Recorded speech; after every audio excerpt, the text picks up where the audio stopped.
All right, so another huge topic in third grade that we talked about was fractions. And we did so many things with fractions. We did fractions with shapes, fractions on the number line, equivalent fractions, right? So we're just gonna do a small refresher of some of the skills that we learned, like the more simpler, like basic skills of fractions, so that we can keep those fresh in our brains, ready to go for fourth grade. So what we're gonna practice today with fractions are unit fractions and fractions that are shaded.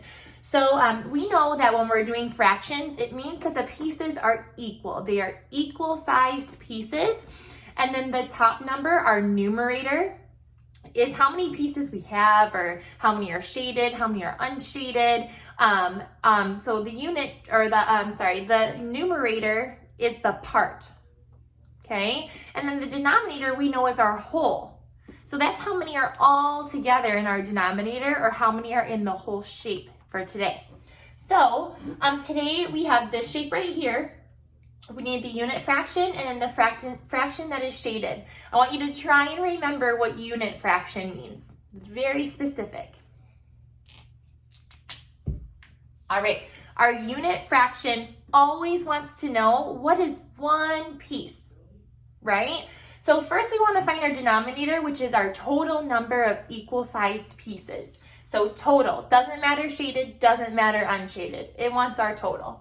1, 2, 3, 4. There are 4 equal-sized pieces. And then with the unit fraction, same thing. Does not matter shaded, does not matter unshaded. They just want to know what is one piece. And one piece is 1/4. 1/4, 1/4, 1/4, 1/4. These are all 1/4. And that's all it wants to know, is what is one piece equal to. And one piece, or the unit fraction, is 1/4 for this shape. Okay? And then our fraction shaded, this is when we do want to look at our shaded versus our unshaded. So again, the denominator is how many pieces are all together. You don't want to do shaded at the bottom. You don't want to do unshaded at the bottom. It's just how many pieces are there? How many equal pieces are there? 1, 2, 3, 4. There are still 4 equal pieces. It didn't change at all. Okay? But now it wants the fraction that is shaded. So now it wants to know how many equal pieces are shaded. 1, 2, 3. So your fraction shaded, say it with me, 3/4. 3/4. Okay, we're gonna do one more example. All right, over here I have a circle. And my circle, I'm gonna shade in this piece, and I'm gonna shade in this piece. And I'm gonna shade in this piece. Okay, first thing we wanna find is the unit fraction. Unit fraction. And unit fraction, all they want is what does one piece equal, or what is one piece worth? So I have to do the same thing. I have to know how many pieces there are to know how many one piece is worth. So I have to count my equal pieces first. I'm gonna start here. 1, 2, 3, 4, 5, 6, 7, 8. I have 8 equal pieces. So that's gonna be my denominator, because my denominator is my whole, or my total.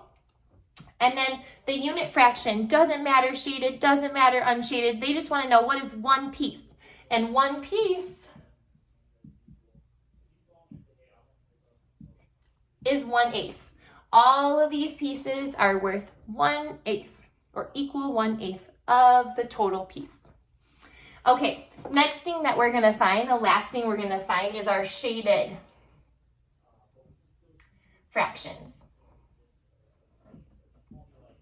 So with our denominator, the total pieces didn't change. There's still 8 pieces, nothing changed. I didn't take any out or move any. There's still 8 pieces, but now they want to know how many pieces are shaded. So I kind of think of this as a pizza.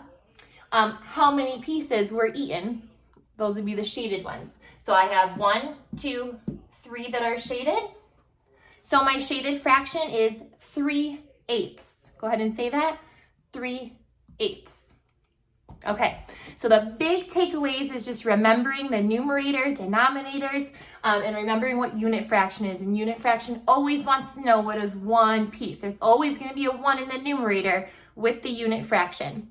And then we know that our denominators are the total number of pieces that we have.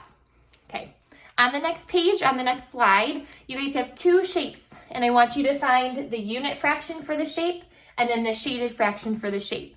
And if you need any help, please let me know, and have fun refreshing your brain on some fractions.